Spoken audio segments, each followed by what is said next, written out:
আজকের ঘটনাটা আমি একদমই শর্ট ভিড করি যে দুপুরের দিকে এনটিআরসিতে যখন আমরা আমাদের শান্তিপূর্ণ সমাবেশটা চলছিল তখন এনটিআরসি কর্তৃপক্ষ আমাদেরকে ইনভাইট করলো যে এনটিআরসি কর্তৃপক্ষ আপনাদের সাথে বলতে চায় আপনাদের 4 থেকে 5 জনের একটা প্রতিনিধি দল আপনারা আমাদের সাথে আসেন। তো আমরা একটা প্রতিনিধি দল গেলাম। 6 তলাতে যখন আমরা মিটিং করছিলাম ঠিক সে সময় পুলিশের তরফ থেকে আমাদের জানানো হলো যে উপজাতীয় যাদের ঘেরাও কর্মসূচি ছিল তারা কাছাকাছি চলে এসেছে, আপনারা দ্রুত এটা শেষ করেন। তা আমরা তড়িঘড়ি করে শেষ করলাম।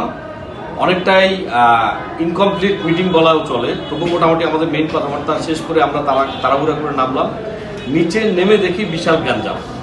তা গ্যাঞ্জামটা কি যে আমরা পরবর্তীতে বিভিন্ন রকম ফুটেজ আপনাদের সাংবাদিক ভাইদের মাধ্যমে যেটি আমরা দেখতে পেলাম সেটি হচ্ছে পুলিশের ব্যারিকেড ভেঙে উপজাতীয় যে লোকজন যারা ছিল তারা এসে আমাদের লোকজনের উপরে অতর্কিত হামলা করে।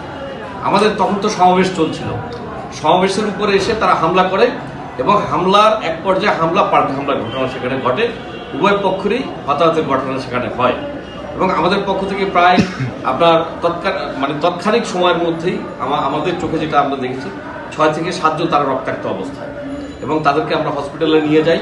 পুলিশ আমাদেরকে বললো যে আপনারা পিছন দিক দিয়ে যান, এদিকে সামনে আপাতত যেন না, তারা অবস্থান করছে, একটা সাংঘর্ষিক অবস্থা তৈরি হতে পারে। এই জন্য আমরা মুগদা মেডিকেল কলেজে তাৎক্ষণিকভাবে আমরা যাই। সুতরাং আমরা এই সংবাদ সম্মেলনের মাধ্যমে আমরা যেটি চাই, আমাদের যেটি দাবি সেটি হচ্ছে আজকে আমরা রাষ্ট্রের সার্বভৌমত্ব রক্ষার জন্য এনটিআরসি ভবনে একটা সার্বজনীন একটা দাবি নিয়ে আমরা সেখানে গিয়েছি। আমরা কোনো ব্যক্তিগত দাবি বা আমাদের সাংগঠনিক কোনো দাবি নিয়ে আমরা সেখানে যাইনি।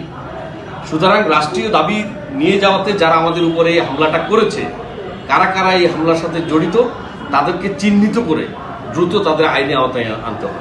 সে দোষী যেই হোক, আমরা যদি কোনো দোষ করে থাকি সেটা তদন্ত সাপেক্ষে সেটা উঠে আসুক, আমাদের বিরুদ্ধে আইনানুগভাবে ব্যবস্থা গ্রহণ করে। কিন্তু যারা নির্দোষ, যা আমাদের উপরে যে অতর্কিত হামলাটা হলো এর বিচারটা আমরা চাই সরকারের কাছে। এটাই হচ্ছে আমাদের মূল মেসেজ।